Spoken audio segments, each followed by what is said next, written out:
సాయిరామ్ అండి. శ్రీదేవి భాగవతము 21వ రోజు పారాయణము. శివ, ఈ సృష్టి రహస్యమైన విషయాన్ని మీ ముగ్గురికి నేను చాలా సంక్షిప్తంగా తెలియచెప్పాను. ఇదిగో ఈ దివ్య విమానాన్ని మీకు ఇస్తున్నాను. ఇందులో బయలుదేరి వెళ్ళండి. మీ మీ కార్యక్రమాలను సక్రమంగా నిర్వహించండి. ఎదుర్కొనలేని విపరీతమైన పరిస్థితులు ఏర్పడినప్పుడు నన్ను తలుచుకోండి. నన్ను తలుచుకున్న వెంటనే నేను మీకు ప్రత్యక్షం అవుతాను. నాతో పాటు సనాతనుడైన పరమాత్మను తలుచుకోండి. మా ఇద్దరిని తలుచుకున్నట్లయితే మీ ముగ్గురికి కార్యసిద్ధి తప్పక కలిగి తీరుతుంది అని త్రిమూర్తులకు పరాశక్తి వారి వారి విధి నిర్వహణలను కూడా ఉపదేశించి అనుగ్రహించి పంపించింది. నారద అప్పుడు ఆమె దగ్గర నుండి బ్రహ్మ విష్ణు మహేశ్వరులందరూ ముగ్గురము యువతలకి వచ్చాం. వెంటనే మా పురుష వేషాలు మాకు వచ్చాయి. ఆశ్చర్యంతో మా శరీరాలను మేమే తడిమి చూసుకున్నాం. జగన్మాత వైభవాన్ని ప్రభావాన్ని తలుచుకుంటూ ఆమె మాకిచ్చిన దివ్యమైన విమానాన్ని ఎక్కి బయలుదేరుతున్నాం. మళ్ళీ చూస్తే ఆ అమృత సముద్రము కనిపించలేదు. ఆ పరాశక్తి కనిపించలేదు. మళ్ళీ మేము ముగ్గురం ఆ విమానంలో విష్ణుమూర్తి మధుకైటపులను సంహరించిన మహాసముద్రం దగ్గరికి వచ్చాం. అప్పుడు మళ్ళీ నా పద్మాసనం నా దగ్గరికి వచ్చి నిలబడింది అని బ్రహ్మదేవుడు నారదుడికి తాను చూసిందంతా వివరంగా చెప్పాడు. శక్తి తత్వ నిరూపణము. నారదుడు బ్రహ్మదేవుడు చెప్పిన విషయాలన్నీ విన్నాడు. నారదుడికి సందేహాలు తీరినాయి. దాంతోపాటు మళ్ళీ కొత్త సందేహాలు తలెత్తాయి. అప్పుడు మళ్ళీ శ్రద్ధతో వినయంగా నారదుడు తండ్రి బ్రహ్మదేవుడిని ఈ విధంగా అడుగుతున్నాడు. తండ్రి, మీరు త్రిగుణాత్మకమైన ఆదిపరాశక్తిని చూశారు. నిర్గుణ స్వరూపిణైన పరాశక్తి సగుణ రూపంలో ఎట్లా ఉంటుంది? పరమపురుషుడు ఏ విధంగా ఉంటాడు? శ్వేతద్వీపంలో నాతో పాటు అనేక మంది మహర్షులు కూడా కొన్ని వేల సంవత్సరాలుగా తపస్సులు చేస్తూనే ఉన్నారు. కానీ మాకెవ్వరికీ ఇప్పటి వరకు ఆ పరమాత్మ దర్శనం లభించనే లేదు. మీకు మాత్రం లభించినది పరమపురుష దర్శనం. మీరు ఎంతటి అదృష్టవంతులో కదా. పద్మసంభవ, దయచేసి నిర్గుణుడు ఎట్లా ఉంటారో నాకు వివరంగా చెప్పు అని శక్తితత్వాన్ని గురించి నారదుడు బ్రహ్మదేవుడిని ప్రశ్నించాడు. నారదుడి ప్రశ్నకు సమాధానంగా బ్రహ్మదేవుడు పరాశక్తి తత్వాన్ని ఈ విధంగా చెప్పడం మొదలుపెట్టాడు. నారద, శక్తి పురుషుల నిర్గుణ స్వరూపం మామూలు కంటికి కనపడదు. యదృశం తన్నశ్యం అంటుంది శాస్త్రం. కంటికి కనిపించేదంతా నశించేది అని చెప్తుంది శాస్త్రం. కనుక నిర్గుణ స్వరూపం నశించినదైనందువల్ల, శాశ్వతమైనందువల్ల కంటికి కనపడదు.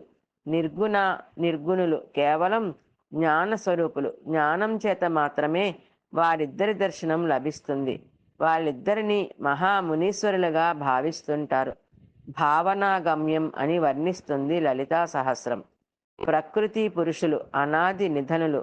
వాళ్ళకి ఆద్యంతాలనేవి లేనేలేవు. నమ్మకంతో మాత్రమే తెలుసుకోదగిన వాళ్ళు. అవిశ్వాసపరులకి వారి దర్శనం గాని భావన గాని అందవు.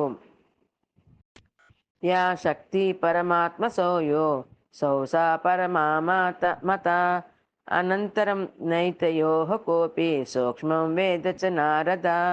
సమస్త ప్రాణికోటిలోనూ కనిపించే చైతన్యమే ప్రాణశక్తి. ఆ ప్రాణశక్తియే ఆదిశక్తి. ఆది పురుషుల అసలైన తత్వం. ఆ తత్వం పరమ తేజోమయం. ఆ తేజస్సే వివిధ రూపాలుగా అన్నింటా అంతటా వ్యాపించి ఉంటుంది. ఆ తేజస్సు నిత్యమైంది.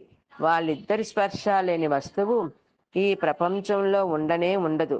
ప్రాణికోటి అంతటిలోనూ కలసిమెలిసి వాళ్ళిద్దరూ ఒకే రూపులై, అవ్యయులై, నిర్గుణులై, నిర్మలులై, చిదాత్మస్వరూపులై ఉంటారనడంలో ఏమాత్రం సందేహం ఉండదు, ఉండకూడదు కూడా. పరాశక్తియే పరమాత్మ, పరమాత్మయే పరాశక్తిగా ఉంటాడు.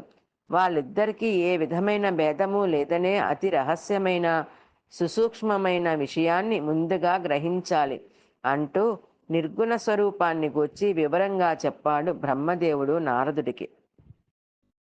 ఈ సూక్ష్మ స్వరూపాన్ని గ్రహించాలంటే అవసరమయ్యేది పరమ వైరాగ్యమే కాని వేదశాస్త్ర పాండిత్యం ఏమాత్రమూ కాదు. స్థావర జంగమాత్మకమైన ఈ ప్రపంచమంతా కూడా అహంకారం చేత ఆవరించబడి ఉంటుంది. ఈ విధంగా ఆవరించబడి ఉండడమే సగుణం. అంటే అహంకార రహితమైన నిర్గుణ తత్వాన్ని సగుణమైన కన్నులతో చూడడం అనేది అసాధ్యమైన విషయం. అది ఎట్లా అంటే కళ్ళ కలకతో బాధపడేవాడు చూడడం అనేది ఎలా సాధ్యం కాదో, అదేవిధంగా పైత్యాధికత్యతో ఉన్నవాడి నాలుకకు ఎటువంటి రుచులు ఏ విధంగా తెలియవో, అదేవిధంగా సామాన్యమైన తోలు కన్నులతో ఆ నిర్గుణ స్వరూపాన్ని చూడడం సాధ్యం కాదు. గుణ సంబంధం తొలగిపోతేనే నిర్గుణ స్పర్శ లభిస్తుంది. దానికి చిత్తంలో అహంకారం లవశేషం కూడా ఉండకూడదు. అట్లా అహంకార రహితులైన మహావిరాగులు మాత్రమే ఆ నిర్గుణ దర్శనాన్ని పొందగలుగుతారు అని నిర్గుణతత్వాన్ని చూడడానికి ఏమి కావాలో వివరించాడు బ్రహ్మదేవుడు నారదుడికి. మళ్ళీ నారదుడు బ్రహ్మదేవుడిని త్రిగుణాత్మకం అంటే ఏమిటి, అహంకారం లేని స్థితి ఎట్లా పొందగలగడం, త్రిగుణాల స్వరూపాలను కూడా వివరంగా చెప్పు అని అడిగాడు. అప్పుడు నారదుడికి బ్రహ్మదేవుడి విధంగా చెప్తున్నాడు. త్రిగుణాలు అంటే సత్వరజస్తమో గుణాలు. ఆ మూడు గుణాలకు మూడు శక్తులు ఉంటాయి. సాత్విక గుణానికి జ్ఞానశక్తి, రజోగుణానికి క్రియాశక్తి, తమో గుణానికి ఇచ్ఛాశక్తి అని ఆ తరువాత ఈ గుణాలతో చేసే పనులను చెప్తున్నాడు బ్రహ్మ నారదుడికి. తమోగుణ సంబంధమైన ద్రవ్యశక్తి నుండి శబ్ద స్పర్శ రూప రస గంధాలనే 5 తన్మాత్రలు పుడతాయి. వీటిలో ఆకాశానికి శబ్దగుణం, వాయువుకి స్పర్శగుణం, అగ్నికి రూపగుణం, నీటికి రసగుణం, పృథ్వీకి గంధగుణం ఉంటాయి. వీటన్నింటికి అంటే ఈ 10ంటికి తామస సర్గ అని పేరు అని తమోగుణాన్ని గురించి బ్రహ్మ నారదుడికి వివరించాడు. అట్లాగే రజో సంబంధమైన క్రియాశక్తి నుండి చెవి, చర్మము, నాలుక, ముక్కు, కన్ను అనే 5 ఇంద్రియాలు పుడతాయి. వీటినే జ్ఞానేంద్రియాలని అంటారు. ఇవి కాక మరొక 5 కర్మేంద్రియాలు, మాట, చెయ్యి, కాలు, మల మూత్ర విసర్జన స్థానాలు, ప్రాణ, అపాన, వ్యాన, సమాన, ఉదానములనే 5 వాయువులు ఉన్నాయి. ఈ 15ంటికి రాజస వర్గ అని పేరు. ఇవన్నీ పనులు చేసేవే.